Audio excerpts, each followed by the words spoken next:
Welcome back to another episode of Rock Boys Football, continuing taking a look at some of these teams heading into 2023 that we think can win a national championship.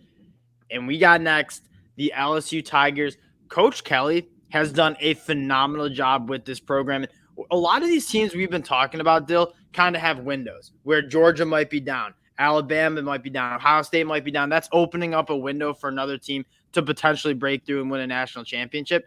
LSU, I think, is going to be a team that we're talking about as a national championship contender every single year under Coach Kelly. You look at how he's recruiting the high school class and also bringing in talent in the transfer portal. You don't see many coaches balance it out the way Coach Kelly has. And if you're an LSU fan, you have to be just incredibly optimistic about where this train is going. Now, before we get into the reasons why we think this LSU team can make it happen in 2023, I just want to say thank you to you guys. And we've had a blast doing this segment on taking a look at some of these teams that can win national championships. You guys have been awesome supporting the fellas. So if you do enjoy the content, consider subscribing to the channel. And LSU fans, I think we're getting some traction on the recruiting trail too. So if you listen to us for the recruiting updates, lock in, subscribe to the channel because it's going to be a busy month of June. And without further ado, I want to get to the first reason that I think this LSU team is going to take some massive strides in 2023. That's the offensive line development. Yeah, and you look at what the strides they made from that Florida State game to the end of the year, especially against Georgia, where they very much held their own.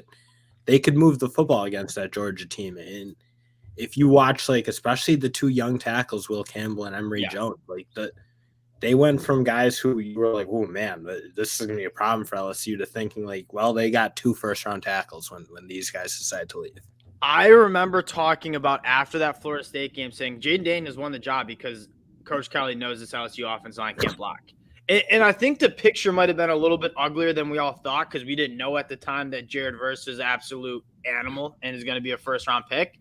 And so maybe we were a little too low on this offensive line to start, but it was so clear the development those two guys made throughout the 12 games in the regular season. Then you take a look at it. They're two true freshmen. They were playing at 18 years old. You get them a full offseason. That's where you see the biggest development is that first full offseason in the program. I mean, I don't think it's crazy that you're looking at two of the best young tackles in the whole entire country. You take a look at what they have inside, returning a lot of talent. You also add someone like Lance Hurd, who is a guy that coming out of that 2023 class is certainly a dude that could kind of fit in if they needed to. From a starting standpoint, from a depth standpoint, this offensive line, probably one of the better groups in the country next year. Yeah, and that when they were really good, it allowed Daniels to be more comfortable, and I think his game picked way up. So just to me, their development up front, especially adding some depth, because when injuries happened and Garrett Dellinger was playing three different positions and they were rolling through, and we've seen this with a lot of first-year coaches, just because when you come in as new coach, a lot of guys leave, a lot of guys come in, and a lot of times they are thin at certain spots, and especially for LSU to again add some really good freshmen, add some transfers. Now you probably can deal with the injuries that just naturally occur in football a little better than they did last year. And that's something that, I mean, we had this conversation a lot, and we'll talk a little bit more about it on the defensive line too, but a lot of fans like to just talk about the starting 11. And it's like, okay, they're really good at the starting 11. Well, guess what? The teams that are winning national championships, they have the depth. They go 2-3 deep of really quality players because the moral of the story is whether it's just you need fresh bodies or injuries pile up, it is really hard to get through a season with the same 11 guys starting on both sides of the football. Having depth to make a national championship run is absolutely imperative. And I think this LSU program heading into 2023 certainly has that depth on the offensive line. And Dill, the next thing I want to talk about is an absolute dominant pass rush where they also have plenty of depth and playmakers for getting after the quarterback. And that was, I think, probably the most disappointing unit last year was that defensive front.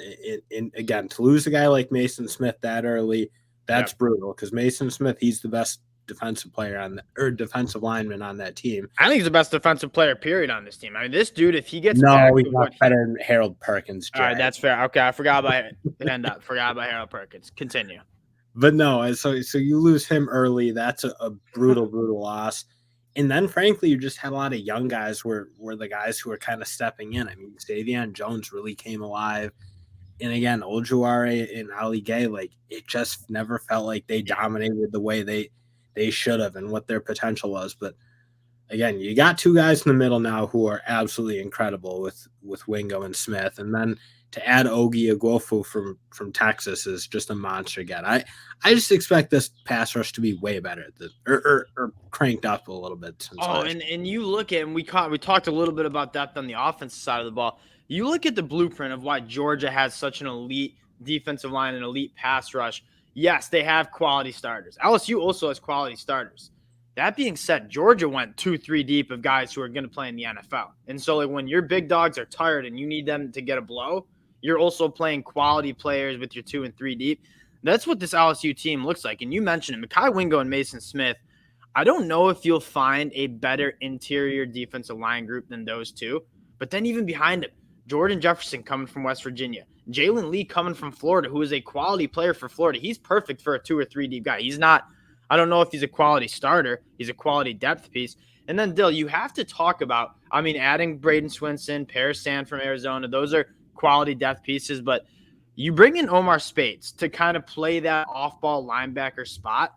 Let Harold Perkins loose. I mean, I know I sound crazy, but I think a lot of LSU fans would agree. Like, there are spades of Micah Parsons in his game. And so, yes, he can be a phenomenal off-ball linebacker, but what's the most important position on the defense side of the ball? An edge rusher that can get after the quarterback. Harold Perkins is that kind of guy. You have someone in Omar Speights who you can trust kind of taking that off-ball linebacker spot. Use Harold Perkins as a chess piece. I want to see him blitzing A-gaps. I want to see him blitzing off the edge. And if they can do that, this defense, specifically the pass rush, it's going to be one of the better groups in the country. Because frankly, like per snap, he was probably the most productive guy getting after the quarterback, whether that was coming on blitzes or just straight up lining up on the edge and beating tackles. Like he's just like, again, I think he might be the best player in college football, maybe behind Caleb Williams, but he's just like, he's so good at everything. You got to use him in the pass rush. He's invaluable there. He's got to play a little off ball too. He's just so he's dominant. He's a chess piece that you got to use him as a chess piece. You got to use him in different ways. Let him be an impact player. And you saw the Dallas Cowboys be hesitant to move Micah Parsons around. We're just going to play him at off-ball linebacker. That's where he's best at. Well, guess what? If you blitz him off the edge, he probably has a little bit more of an impact on that football game than he does just playing off-ball linebacker. I expect LSU to use Harold Perkins like that. I think that's kind of why they brought in Omar Speights. Harold Perkins, if you talk about who has the most impact on the defensive side of the ball in the whole entire country, it's probably going to be Harold Perkins. Now, the next reason, this reason, we have it third, but this is probably the most important reason, especially when you look at it in the scope of the SEC, and that's quarterback play. I mean, Jaden Daniels might be the best quarterback in the SEC, and when you look at potentially winning a national title and winning an SEC title, you look around at the other quarterbacks in the SEC, and it ain't great. And Carson Beck's a first-year starter. He looked good in spring, okay. Alabama, I don't think they know what they're going to do at the quarterback spot. And the fact that they brought in Tyler Buckner after the spring shows you that they do not have confidence in that quarterback room. It's a conference that the two top dogs are trying to figure out their quarterback room. LSU, arguably one of the best quarterback rooms in the country, with Jaden Daniels and then Garrett Nussmeier as your number 2. And quite frankly, along the lines of the LSU, everyone, it felt like getting beat up early for LSU in terms of, oh, this guy's not good. This team's not good. He was very much in that camp. I feel like people, again, the Florida State game, it was kind of chaos. You look at the game against Tennessee, there were a lot of bad drops, a lot of like things that I don't think were his fault in terms of why they weren't moving the football effectively. But as the year went on, you started to see Jaden Daniels just get more comfortable and start being a little more effective in the air, because he was always running the ball well, even when they weren't playing great. But when they added that component of him throwing the ball really effectively, that offense got really tough to start. Yeah, and I think a fair amount of that had to do with there's a couple things you got to talk about with Jaden Daniels being quarterback. One, he came in to a quarterback room where they had like legit 4 guys competing for one quarterback spot last year in the offseason. So he's not getting that many reps as a new transfer to like with those wide receiver ones. Probably kind of stunted his development in terms of playing in that offense. Two, the offensive line to start the year and the run game just was really not that great. And so there was a lot of pressures on Jaden Daniels that he just wasn't really put in a spot where for him to kind of succeed as a quarterback in this LSU offense. But the story was from week 1 to week 12. I mean, it was exponentially better. You give him a full offseason where he's the guy in that locker room getting all the first team reps, be kind of the leader of that offense. Really optimistic about what Jaden Daniels can do. And I feel like people forget coming out of high school, like this guy isn't just an athlete. Like he was a top 60 recruit nationally out of high school. He has a very good arm. He's obviously very dynamic with his legs as well. He's a guy that can throw the football. And when LSU started to protect him a little bit more, you saw him really distribute that and make some really nice throws. So he's a guy that you're asking me who's the best quarterback in this conference, who probably is going to be the best quarterback in this conference, first team All SEC. My answer is probably going to be Jaden Daniels. And for part of that reason, Dill, it's our next reason in this pass catching group around Jaden Daniels, absolutely elite. Yeah, and that's another thing. I think everyone kind of thought Kayshon Boutte was going to be the guy. And then you saw Malik Neighbors, frankly, emerge into one top of the top five wide receiver in the country. 100%. He was really, really good. And to see him emerge, that certainly kind of helped, I think, Jaden Daniels. He had a guy who he could kind of depend on to, again, be open when he needed to be. And I think you look at like bucking the trend of Georgia bucked the trend a little bit of having elite pass catchers and winning a national championship. But before Georgia, like Alabama, Ohio State, Clemson, the teams that were winning national championships, they all had elite pass catchers. You know the laundry list of Alabama wide receivers, the laundry list of Clemson receivers when they were winning national titles, and obviously Ohio State. This pass catcher group, outside of the quarterback, having dominant wide receivers, in my mind, is by far the most important aspect to have in the offense. And you look at LSU's pass catching group, I mean, Malik Neighbors, we know what he is. Brian Thomas Jr., very, very good. Then you add a guy in Aaron Anderson, who I'm high on. It's a couple true freshmen. You have a potential All-American tight end in Mason Taylor. It's a really good group that if you look across the country, I'm probably taking maybe Ohio State, USC, and Texas as potential groups that are better than LSU. But after that, I mean, LSU is firmly in there for being if Aaron Anderson can add that like stretch the field big play ability that I think we kind of all thought he was going to be coming out of high school, that to me is what can like take this unit to the next level. Because right now it never felt like they were hitting a ton of big explosive pass plays, and I think they could do it. I think Aaron Anderson's got that skill set and that speed. If he can kind of emerge into that role, that to me would make and that. know another guy. I mean, Jaylen Brown, true freshman. Like, I get it's hard for true freshmen to find the field, but if you have elite speed like Jaylen Brown has, I mean, we wanted him to come to Michigan. That's a guy that I could see being like adding some sort of element to this offense early as a true freshman, because you can't teach the elite speed that Jaylen Brown has.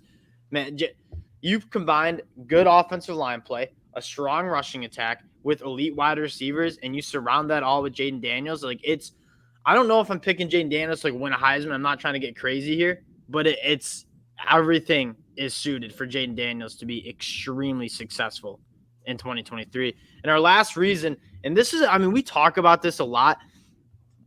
LSU and Brian Kelly have done a phenomenal job adding defensive transfer portal additions. And if they even hit on just a couple of these guys, I mean, it's going to make this defense meaningfully better, specifically in the secondary.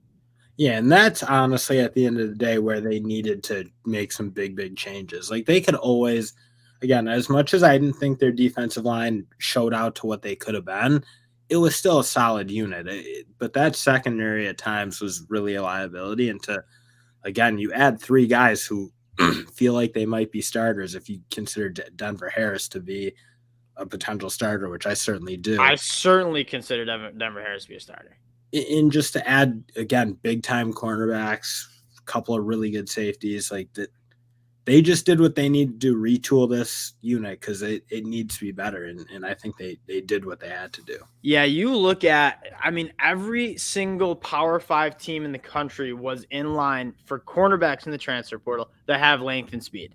And LSU was able to get a bunch of those guys. Denver Harris is a dude that if he figures out what he's doing off the field, This guy on the field is phenomenal. Checks every single box you want. I think he could be a top 10, top 15 pick when he's eligible to go to the NFL draft. That's how talented I think he is. And I think it's important to note, like, this is not your Coach O's LSU. Like Coach Kelly, he runs a tight ship. So if you have some off the field issues, it's either you're not going to be in the program or you're going to figure it out. And so I actually really like the landing spot for Denver Harris. Like, that Texas A&M program last year was just an absolute zoo. He's coming into a very structured program where some of that off the field stuff is not going to be tolerated. And so I think Denver Harris is probably going to shape up a little bit. Zy Alexander from Southeastern Louisiana, 6'3", 200 pounds, length, speed. Deuce Chestnut playing the nickel, so not as much length there, but 5'11", played very, very good for Syracuse. And then J.K. Johnson checks off another guy with some good length and some good speed. What I'm saying is you brought in 4 really, really good guys in the secondary. If you can hit on 2 of them, and hit, I mean, like, be kind of all SEC guys, I think this defense is going to take massive strides on the back end as well. And the last recipe for winning a national championship is not only who you have, but who are you playing. LSU has a difficult schedule, but you take a look at it, Dylan. I kind of want to have this conversation. If you beat Florida State here, and then you lose on the road to Alabama, you don't get into the SEC championship game, you're 11-1. Is this LSU team getting a shot at the college football playoffs? I think that recipe would probably be a bit of an issue, just because then you probably are going to have a Georgia and Bama team that are going in undefeated in your little scheme you concocted. But if Georgia loses 2 games somehow and no one comes out of the East strong, and Georgia ain't losing 2 games. This is what I'm saying. Okay, Alabama runs the table. Alabama runs the table. Georgia runs the table. They play in the SEC title. This is, I mean, we are just sleeping on this LSU team being able to go on the road and win in Tuscaloosa. Don't get me wrong. The SEC, the College Football Playoff Committee has been waiting for this. A chance for them to put 3 SEC teams in the college football playoffs. Alabama runs it. Georgia runs it. Would they beat each other in the national? They both get in. But then LSU beats a Florida State team at a neutral site who wins the ACC. You're talking about, do we put Florida State in, who won the ACC, or LSU, who beat Florida State in the beginning of the year? I don't think it's crazy. It's going to be tough to keep out the Big Ten and Pac-12 champions. Those are 2 strong conferences. They got 2 or 3 big, really power teams at the top. If all those teams have 1 loss and they won a bit, the Big Ten's getting in. I think Michigan, Ohio State, whoever comes out is probably getting in. But Pac-12 champion has 1 loss, ACC champion has 1 loss, and a Big 12 champion has 1 loss, and this LSU team has 1 loss. But they're not a conference champ. But they beat Florida State. I'm telling you, the committee has waited for this for a team. I mean, I don't even think I disagree. If you're trying to find the top 4 teams, and this LSU team beat Florida State and then just lost on the road at Alabama, dude, like I think that's a very tough sell to keep LSU out of the college football playoffs. It would be brutal, because you could probably think, like, man, this team is better in Texas or USC but I don't know. That'd cause a very much a riot or something with the non-SEC. You think the college football committee sitting in their conference room in the 5-star hotel gives a damn about the college football fans rioting? And a lot of college football fans probably okay. I mean, like, to be honest, like, if you're asking me if Florida State or LSU, I don't know if I'm fighting it. You'll have people fight. I don't know if I'm fighting it. Hey, a lot of football left to be played, right? There's a lot of football left to be played. We're going to see how it shakes out. But this Florida State LSU game, I can't remember a opening game, like cross-conference game that is not only as exciting, just as a college football fan, I cannot wait, but also as impactful as it could be. Like, this game that's played in early September could have massive implications in the college football playoff discussions in early December. College football can't really come soon enough. Again, appreciate you guys checking the fellas out. If you do enjoy the content, consider subscribing to the channel. We appreciate you guys, and we'll talk to y'all later. Peace.